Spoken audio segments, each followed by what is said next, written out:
All right, another episode of Conversate After Dark. Tay, what's up with you? Everything's going great with me. What's going on with you? It's all good. It's all good. Tell people where they can find us.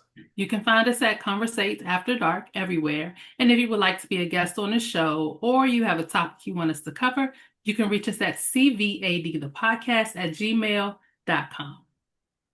That's right. Go to our website, www.conversateafterdark.com. Make sure you tell a friend. So, Tay, you got ice. Okay. You got an Uh, icebreaker? I do. Okay. What's your preferred post-sex activity? Pulling up the Lyft or Uber app. I need to stop because that gets me in trouble every time I joke about that. Um, Favorite post-sex activity? I like my form of aftercare is kind of like cuddling and talking because I feel like, once you're done with sex, you're in like, you're both in a vulnerable state. And those conversations that take place during that time frame, I really enjoy those. Um, go get the rag so I can clean up and all that old shit. And then when you come back, come snuggle with me and we can talk about whatever. I do like to, I don't necessarily like talking about what we just did. Um, but just having a regular conversation. Y'all both, in the nude, y'all just, connected. And that's probably the best. That post-coital conversation. That's what I like. Okay. What about you? Uh, I think for me, it's the talking to. I don't necessarily need cuddling because I don't like people sweating on me, and a lot of guys sweat. So Hey, I don't. hey, I made a joke about me trying to get with a chick, but she got to keep her thermostat on 70 below. You got to turn that thermostat down. So I don't really need the cuddling, but I do like to talk. If we've tried something new or um, I do like to talk about those things. How good it was, maybe. But my this is me being greedy. My whole purpose of the after sex activity is to cool down so we can get ready for round two. Damn. Yeah, you greedy. Because my thing is, if it's good, like, listen, who I'm trying to fool? I'm trying to have a good quality event. And then we could talk. And then, normally those conversations last, you know what I mean? And sometimes they do lead into like, hey, let's run it back. But I think it kind of depends on the person too. Um, Yeah. Obviously, if it's just somebody that like y'all really, really like are y'all really, really like the fuck, yeah, y'all gonna run it back. But if y'all have somewhat of a connection or whatever, that conversation, that's cool. I know I kind of sound soft, but yeah, I like that shit. No, you like what you like. And I'm greedy. So for me, if it's good, let's run it back. I get it. I get it. I get it. Now, I think when I was younger, two times is mandatory, right? But you get into your mid 40s, start pushing 50, like that one, first of all, you should know how to do it better at this age. So you go ahead and just knock it out that one good time and then go to sleep. How about this though? Are you if they spend the night? I know I was joking about the Uber and the Lyft. My cousin Carol was in the comments. She's like, "What did I tell you about that?" Because I've been getting in trouble for that comment. She got on me about sending chicks home in the Lyft or Uber. But dang, what was I gonna say? So what if y'all spend the night, right? Spend the night. Are you mad if he says, hey, I'm gonna go sleep in the guest room because it's hot and I want to spread out? Like if he say he wants to sleep in the guest room, are you offended? Are you gonna tell him just go ahead and go home? Or are you cool with that? If it's a temperature difference At this age, I don't care. Go do what you got to do. I think if I when I was younger, it probably would have offended me, but now, yeah, you can go on about your business. Because at this age, not only are dudes dealing with that, but that perimenopause, that's real at this age. Hmm. I know people like to joke about big dudes like me running hot. Women be running hot when they're going through that menopause thing. That's I don't envy y'all on that. Not at all. Not at all. I remember when I was younger and it was wintertime. I grew up in Kansas. So we got all four seasons. And it was wintertime and my mama had on the AC. And she had it on low. And I was like, damn, mama, why you got it so cold in here? And she gave me that look, like, look, boy, I'm hot. And I was like, okay. We gonna put on a sweater. But I don't, not to get in your business. So it's talking generalities. Does perimenopause impact the the desire and the quality, quantity of sex? Because I don't think people talk about that enough. I actually cannot speak to that yet because I'm just starting to get symptoms of perimenopause. I haven't had any hot flashes yet or anything like that. I, Just I wasn't trying to other get in your business. That's why I was no, talking generally, I don't really care. Just other things that people have talked about. I'm just starting to get to that, and it's been years since I've been with somebody, so I don't even know how that is going to affect me. What your I have what no your idea. girls say? Your girls don't say nothing about it? I haven't I haven't talked to anybody after the whole conversation about, when you get in your 40s, your libido goes up. After that, I no conversations about after that. So I don't know. Y'all talk about those things? Some of my friends we do. I've always had friends where we could talk about those types of things. Yeah, because I think that's And let me say it with a caveat. I think they talk to me because they know how open I am and that their business won't get out. but that's nothing to like be shamed about though. Like, because I think with guys, erectile dysfunction, low sex drive, like that's not something you really want to talk to about with everybody. Like there's some people that are in your crew that you could be safe with. Like I had a couple homeboys, they straight up was like, yeah, man, shit, I was having problems, man. And my girl told me, hey, go get you some pills. And, I got me some pills and we good to go. And I was kind of shocked that they were that open about that with me. I appreciated it because I was like, yeah, I mean, I'm not gonna make fun of you. Why, you my boy, what I'm saying? I love you as my homeboy, my brother. Why would I, try to down you about that? But for some people for men, that's a really, really sensitive topic. Extreme. Yeah, and that's why I put that caveat that I think so in over the years, I think my friends have been open to talk to me about those type of things because, like I said, I'm so open, and they know that whatever they tell me is not going to go anywhere else. Yeah, because it's, as we get older, ED, perimenopause, I think a thing that people don't talk about enough is, especially with our sisters, fibroids. And Hmm. that can lead to extremely painful sex. And you're not able to do it with your woman because she's gonna literally be in pain. Hmm. So you have to adjust. And I just don't, I think those things aren't talked about enough, at least to where men understand, what women go through, when it comes to changes in your body. Would they even care? I would hope so. I would hope you ain't that big a creep. You just like, fuck it, I got to get my nut. So power through it, power through the pain. I would hope you're not a dick like that. I'm sure there are people out there that do exist, Hmm. but hopefully it's few and far between. Yeah, I could see that. Do you think that is that ever an excuse? Like ED, changes in a woman's body, is that ever an excuse for you to be like, you know what, let me go ahead and give me a little something on the side?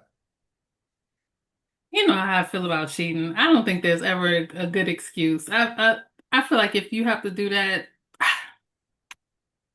I think that's a conversation that needs to be had between you and your partner long before the decision to cheat. I don't know. I just don't. Well, wouldn't that I'm be just not a demeaning fan. though? Wouldn't it be demeaning? Like, I know I would feel less than if, if I had ED, I don't. But if I had ED and my woman was like, "Hey, I love you, but I got needs."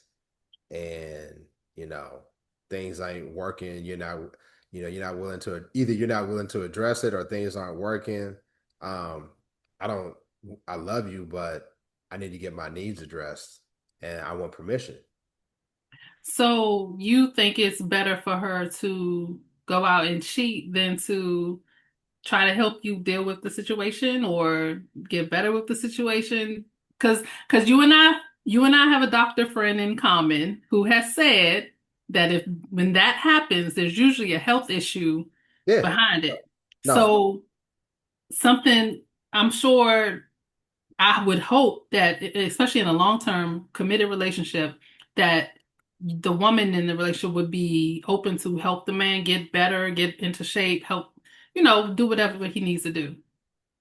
I think that you definitely can address your health and it will impact that situation. But I also believe that sometimes it's a wrap. And ain't no changing that you're gonna be able to do to get it back. And it's gonna be a test for both of you. I know a gentleman that he couldn't have sex with his woman for years because it was painful for her, right? And he stuck it out. He stuck it out, still beside her. And as things progress, as you get older in the relationship, um, she didn't.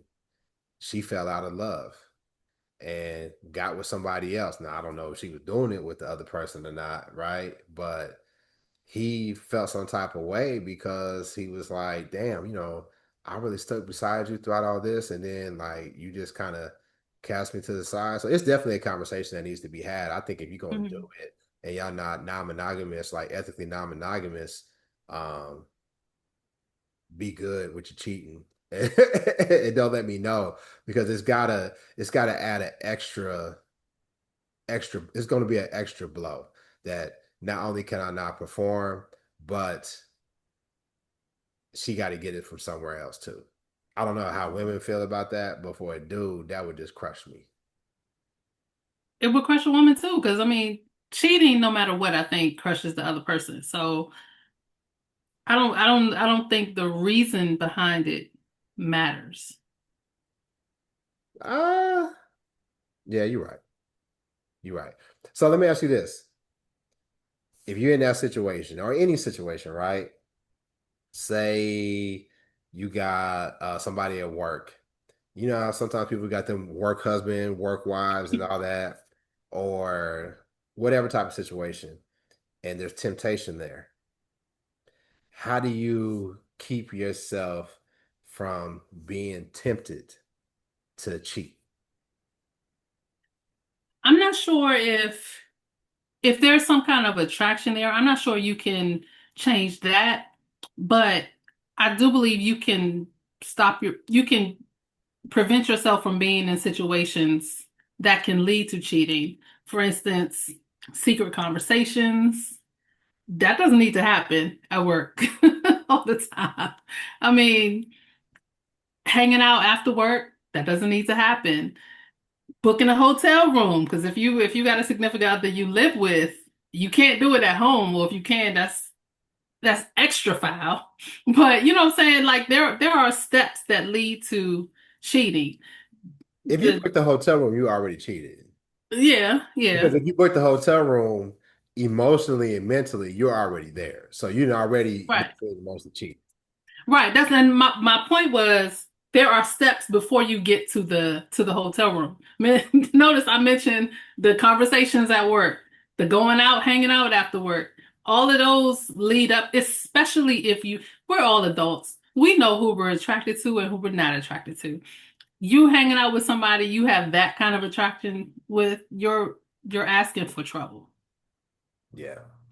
Yeah, you definitely need to be mindful of not only being around that person, but being around friends, coworkers, associates, frat brothers, sorority sisters who aren't going to keep you on the straight and narrow path too. Hmm. 'Cause that's that, you know, I'm not gonna say birds of a feather flock together. But there's some people that's gonna hold you accountable. Yeah, There's some people that's gonna rock with you when you're doing the nonsense. that's true. And you got to know who is who and who you can hang out with all the time and who you can't. Right. Because everybody got that, hey, listen, I know if I want to get into some tomfoolery, call such and such. Hmm. If I want somebody that's gonna hold me accountable, call such and such. And I think as men, we know who those are. Um, yeah, I know you're gonna get mad about this. I I don't think women have as many of those people as they should have. That's not true. I just That's don't. not true. Well, maybe it's just some of the women that I've encountered. They tended to stay away from the people that were going to hold them accountable because they didn't want to be held accountable. But that doesn't mean that she didn't have those people. You just said she stayed away from those people. But doesn't mean she doesn't have those people. Okay, that's right. That's right. Yeah. That's right. So let me ask you this: have you ever kept yourself from hanging out with somebody because you knew, like, yo, if I go hang out with them, I'm not going to be able to tell them no. I know where it's going to lead, and it's no good for me, and I'm not doing it. Have you ever told somebody, no, I can't hang with you because I know what's going to happen between us? I've never told someone that. Um, because I believe if you give somebody a rope, they're gonna take if you give somebody give somebody an inch, they're gonna take the mile. Yeah, For because the to rope is totally different. right. To me, when you tell somebody that, if they really want you, they're gonna use that as ammunition, or they're gonna use that in their arsenal. Oh, I know she want me, so let me add on a charm extra thick. So if I'm really trying to stay good, I'm not gonna tell somebody that I'm purposely trying to stay away from them because they're a temptation for me. I'm not gonna tell somebody that. I had somebody tell me that one time, Tay. Really. I'm telling you, you ever, obviously, I'm a Christian. I know people may not believe that because I act on this show, but I am. Sometimes I can't say God. Yeah, I think it is. You know how sometimes God just talk to you Hmm. and it's like, pay attention to that or look at that again. Or sometimes this one particular situation, it I can't well let me stop. God wasn't involved in this. But somehow, some way, my intuition was triggered. Okay. Hmm. I had a real vivid dream about this woman. Like vivid, like X-rated. It's crazy. And the next day I messaged her and I was like, yo, I just had the craziest dream about you. And her response was, when did this happen? Well, I said, no, I said, I had a crazy dream about you. She said, when did this happen? And I said, last night. And we don't live in the same city. And she was like, and she responded like, I'm in Dallas. I was like, what? She was like, yeah, I'm here. And I was like, damn, that's crazy. I had a dream about you and you here. So my next thing was, when we gonna hook up? And her literal response was, I can't hook up with you because I just got into a situation and I think it's going to lead to something nice. And I know if you and I connect, I know what's going to happen. So I'm going to have to respectfully decline. hanging out with you. And I was like, you know what? Okay. Because I knew that there wasn't a future with her and I. It was just going to be her and I Mhm. having fun. And if she was going to have a potential future with this man, who am I to get in the way of that? Now, the younger me, the more toxic Marv, because I still got a little toxicity in me, but the more toxic Marv would have did just what you said, Tay. I would have laid Mhm. it on thick. Like, how you gonna be in my city and we can't even hang out? Like, okay, okay, okay. How about we meet at the bar, we stay in public. I'll sit, two spaces away from you. I'd have tried to lay it on thick, but I was like, you know what? She deserved happiness. Let me not try to get into Mhm. shit. So you've never done that. You say no. No, I've Hey, never told tell me. somebody that. But in that situation, I can see why she told you that because if she was someone who would have in the past hit you up when she was in your city, if she just if she had those thoughts that I can't see him, then it would look like she was blowing you off, then you would have looked at her crazy. But her explaining the reason why, it made more sense. Okay. All right, let Yeah. me ask you this. Hmm. Have you ever hung out with somebody and you didn't want it to go there? So you went ahead and rubbed one out before you met up with them. So you had that post nut clarity to not do anything when you got by them. But first of all, I'm gonna say post orgasm. I don't like it when women say nut. Dudes nut. I don't like it when women say nut. But you ever had Oh gosh. post orgasm clarity so that you didn't do nothing when you're with them? That's never worked for me. I mean, I've heard that that's what you're supposed to do, and I've tried it. But if I want something, I want it. So that doesn't work for me. I had a chick tell me that too, and I thought she was full of it until I started reading on social media, and and I found out that that was a real thing. And she was like, I said, "Damn, why you late? Like you like damn like 30, 40 minutes late." It was a good thing I was watching the game at a bar or whatever, and she showed up and she told me she was like, "Yeah, I had to go ahead and take care of that." I knew what you would have wanted, and I knew I wouldn't have been able to keep you away. Not on no creep shit, but I knew I would. She knew she would have gave in, but Yeah, because she got her shit off, she was like, "I said, no, I'm good. I'm good." yeah. Now I have been in a situation. That's why I say you know for a fact that when you like someone and when you like them a little more than you should, so you have time to put distance between you two. So I was in a situation where a friend of mine, he was just a friend at first.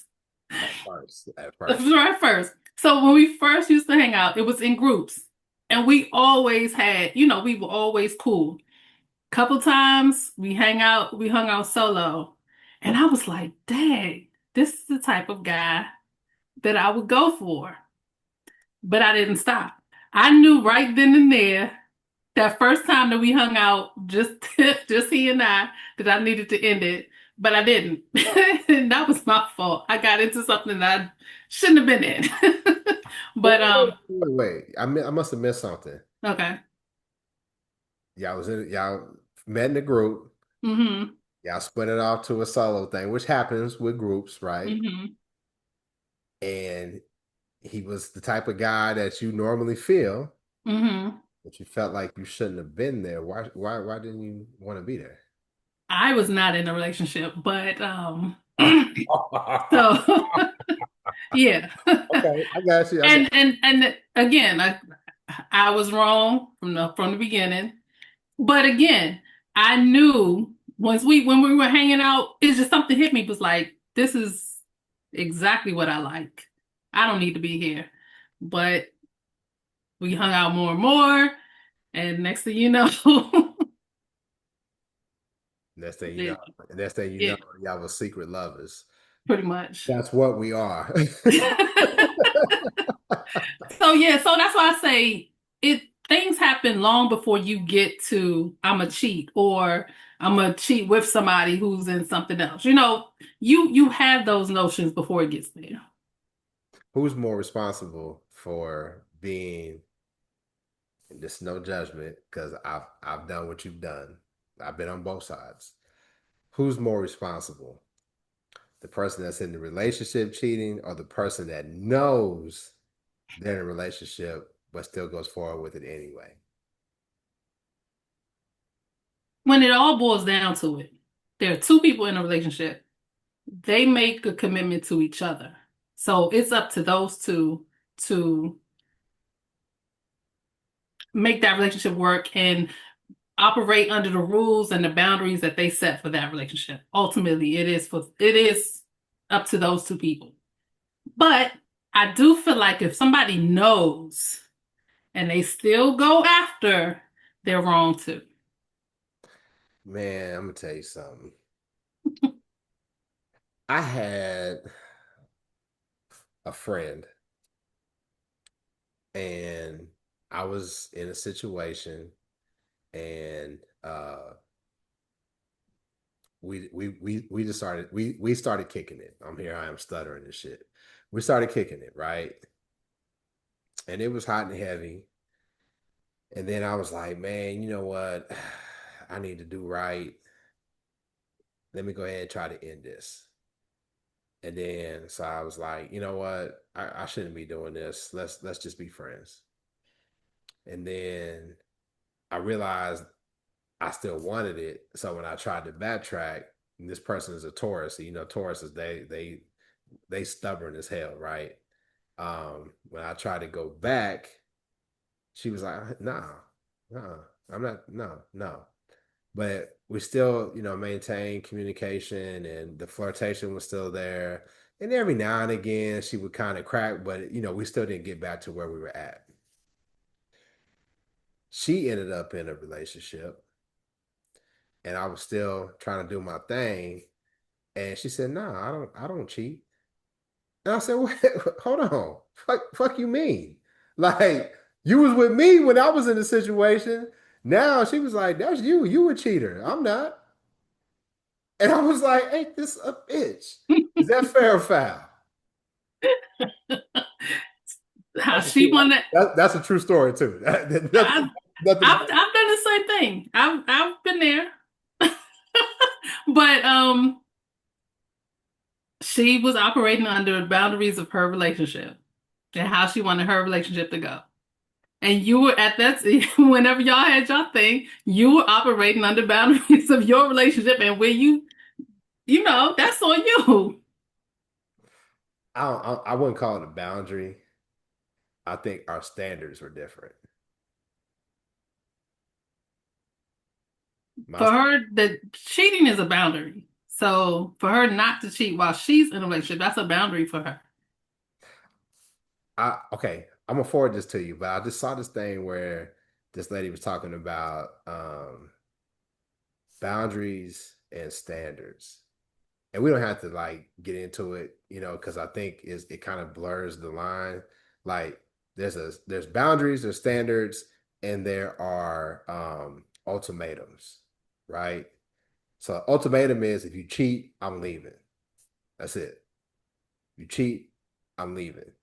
Boundary is um, you can talk to other women, but you can't go out and be with them by yourself. That's my boundary. Um, I think what they said was the standard was this is what I do and this is what I don't deviate from.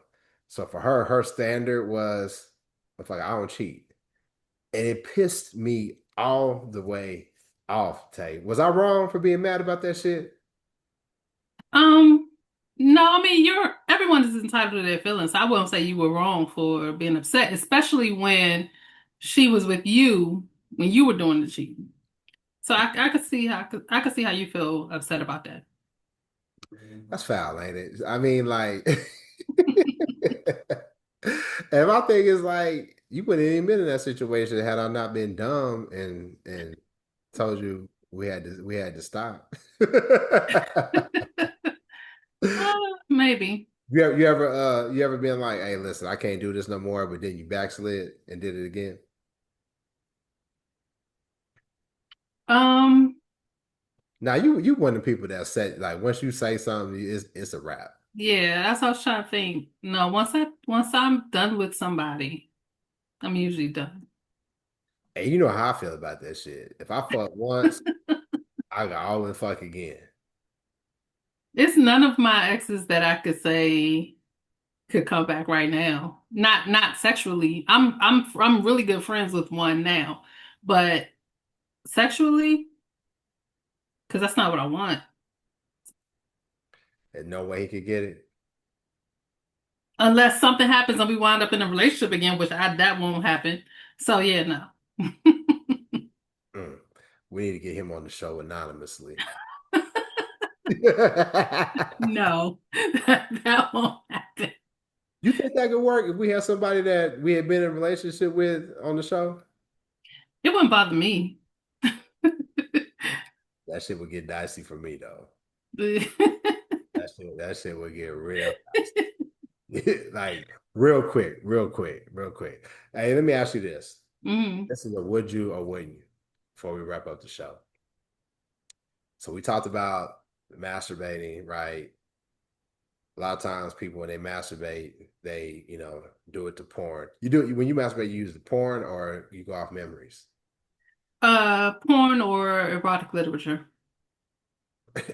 What? Like, I don't know what else to call it because it's not it's no, not technically it's not literature because but it's like erotic stories. I think we call it smut.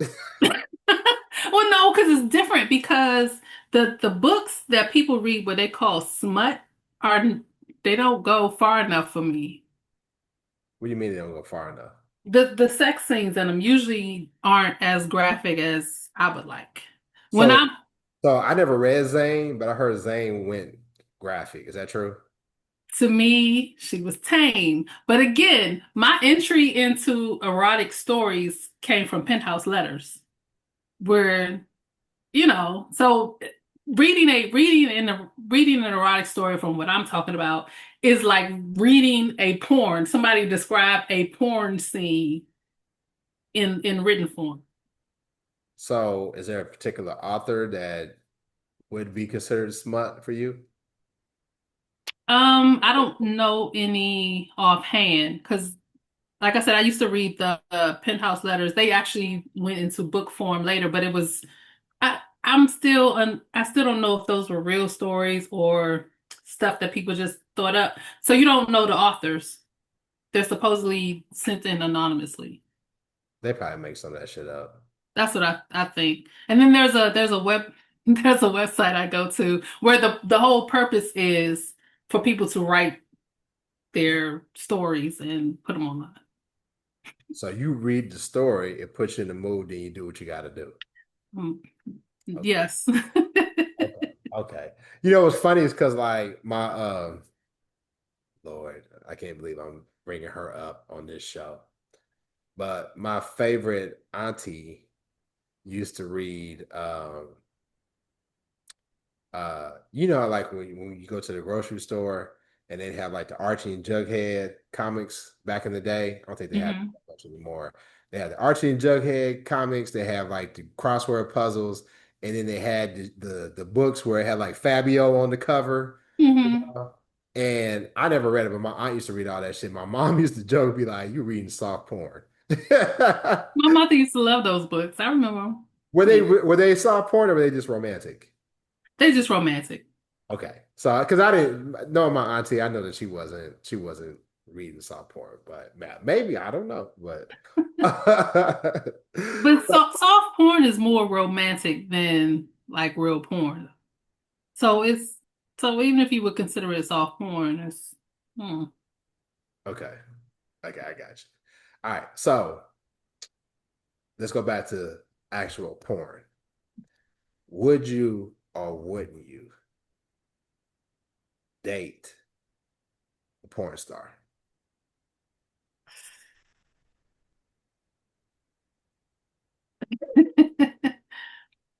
Part of me wants to say if he has some like a bunch of years away from it, many tests have come back clean. Yeah, make sure there's no STI hiding in the crooks and crannies or something. Right, right. Um, although they do get tested more, a lot more than regular everyday people. But still, But they fuck more than a lot more people though. true, true, So right. I saw thick ass Daphne. You know thick Hmm. ass Daphne. I Um, don't know her. She her- must be newer. she a younger one. Yeah. She's new. But thick ass Daphne, she was on a podcast and she was talking about how like she hasn't been doing that many scenes because like she wants a test every scene. Hmm. Like say you do a scene on Monday and then you got a scene on Thursday, you got to do a test right after that scene. But the tests are like 300 something dollars. So they're like expensive. Yeah. People don't want to do it. And I think technically, I don't know if there's like if it's an industry standard or if it's like an actual law. It's got to be just an industry standard. Because I doubt they have a law for porn. Maybe, I don't know.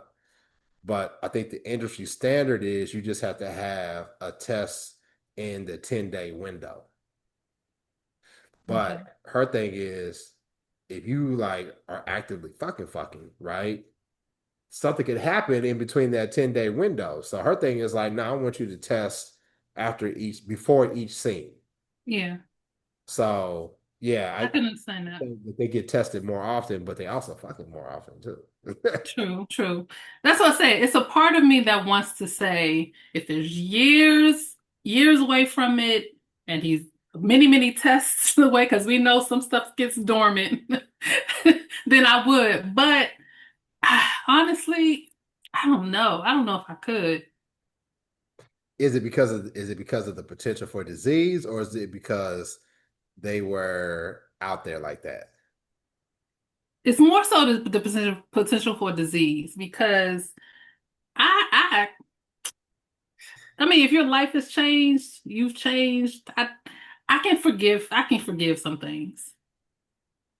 What you got to forgive though? I mean, if it was before you, That's what I'm saying. Everybody, for me, I'm more forgiving of people's past than most people are. Most people are judgmental, even yeah, though they don't want to say that. Majority of people in this world are judgmental.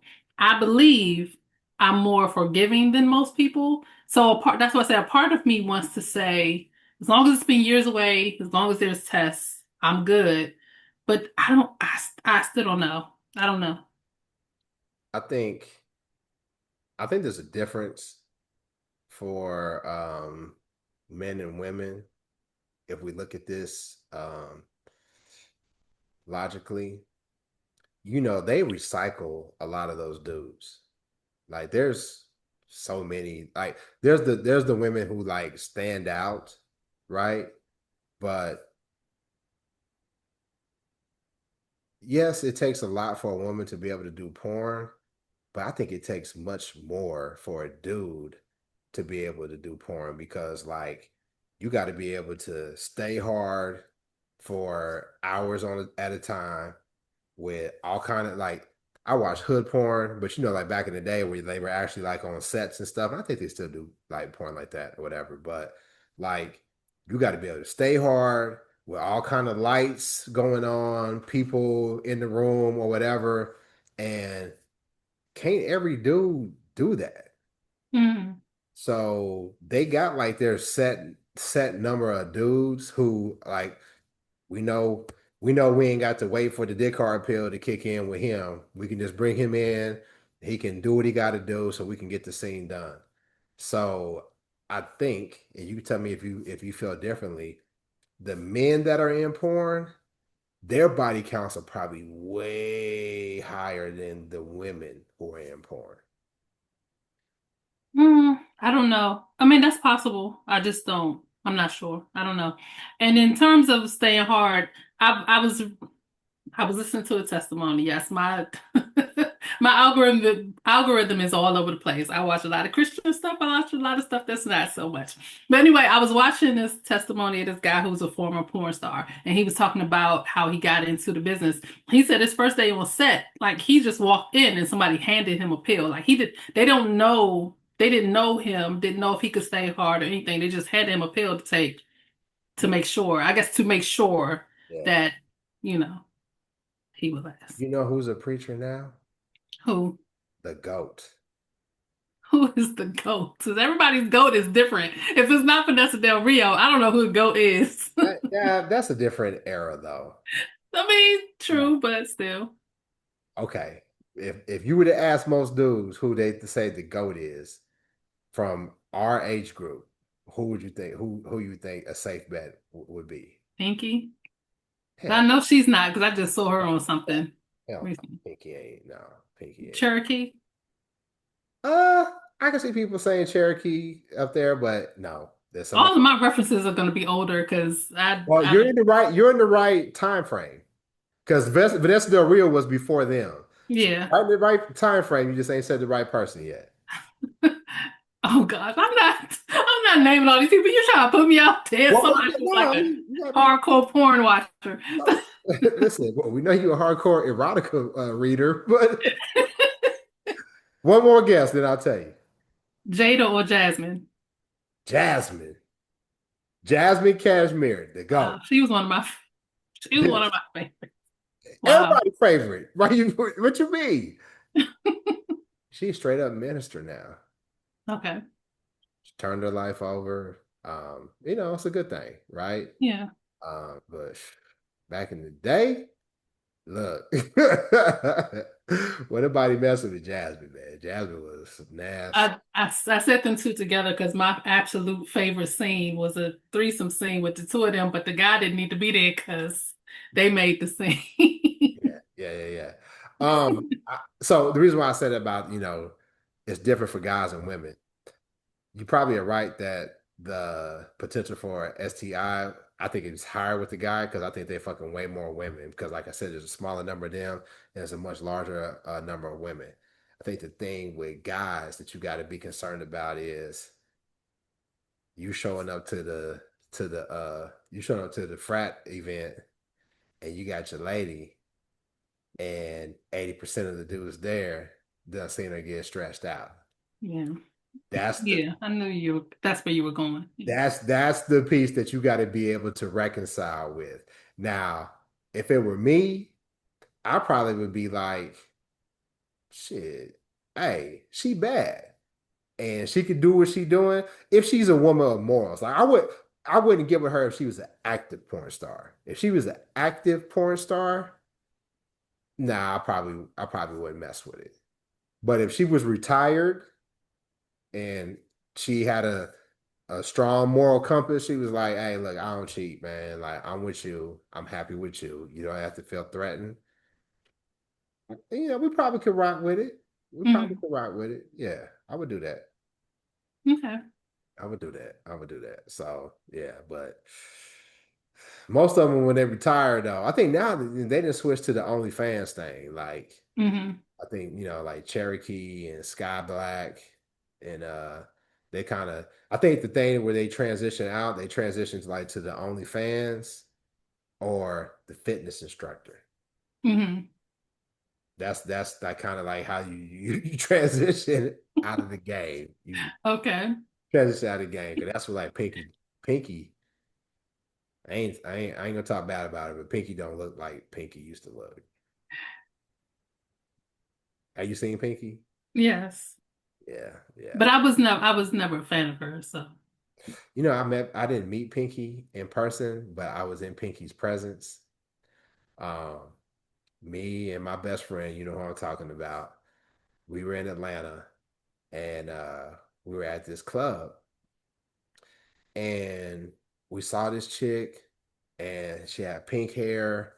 And Pinky's like short, Pinky like 4'10, 4'11, right? Hmm. She probably is, there's a distinction. Like you gotta, I think it's like 4'10 is considered a little person. Yeah. So you remember we had the guest on the show and she said I'm 4'10 and a half. Hmm. Half means that she's not a little person. Um, and me and my dude, we was like, damn, I look like Pinky, but she too big to be Pinky. And then like a couple weeks later, and the new films come out, and we saw that Pinky, was presenting differently, whatever. Like I said, "Dog, that was Pinky." So he always says, "Man, you blew it, man. You could have been dating Pinky." I was like, "Bro, I did not want to date Pinky, bro." But Pinky was a businesswoman though. She was the first one to like get her own website, and Yeah. yeah, Pinky was a gangster with it back then. But anyway, you got me looking like a perv talking about. I see you just let me run my mouth. You didn't even try to stop me. All right, well, tell people where they can find us. You can find us at ConVersate After Dark everywhere. And if you would like to be a guest on the show or you have a topic you want us to cover, you can reach us at CVAD the podcast at gmail.com. Make sure you like this video, share, subscribe, and leave us a comment. And if you have any information on Jasmine or Pinky, Beauty Dior, tell me when I'm on the show. Give the email and go to our website, www.conversateafterdark.com. Listen to past episodes. We'll catch you next time. Peace. Bye.